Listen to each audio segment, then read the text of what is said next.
katika utandawazi huu kwetu sisi Viwawa, wahanga wakubwa ni mabinti. Si kila mmoja ni mchumba. Neno mchumba ni takatifu. Si kila mtu unaweza mchumba. Na ndio maana mabinti ninyi mnavalishwa mapete kila wakati. Pete ya uchumba, lakini mko wangapi sasa? Unaweza kushangaa uliovaa pete ni wa 20 kwa sababu mwanaume avai.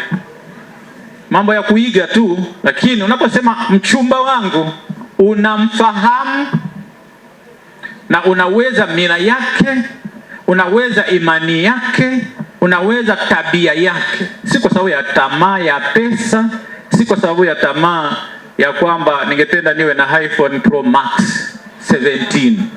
Itakumaliza. Kwa hiyo haya yatatusaidia tuweze kuangalia kwa makini. Hizi hija zinazofanya hii misa tuliyoifanya hapa ni kwa ajili ya tathmini vile vile. Naenda nyumbani kwa vile vile. Wewe sio kama daradara. Daradara inafika kwenye kituo, inapandisha watu, inashusha watu. Lakini tena inashusha watu. So kila siku unakuwa daradara, wanakupanda, wanakushusha, wanapanda, wanashusha. Hiyo unajidharau na kujidhalilisha katika maisha yako. Na kwa sababu hiyo tuwe macho hivi. Dunia ya leo haijali afya yako.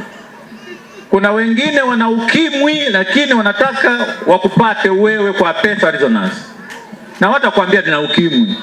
Wakifurahia sema shauri yako, nimekula pesa zangu nafikiri bure. Hapo nakuacha wanaendelea kuumia. Kwa hiyo tujihurumie. Na katika kujihurumia tujitunze. Sisi ni sura na mfano wa Mungu, na kwa sababu hiyo tutunze sura na mfano wa Mungu. Na vile vile heshima ya mama kanisa. Hiyo moja takatifu Katoliki la mitu.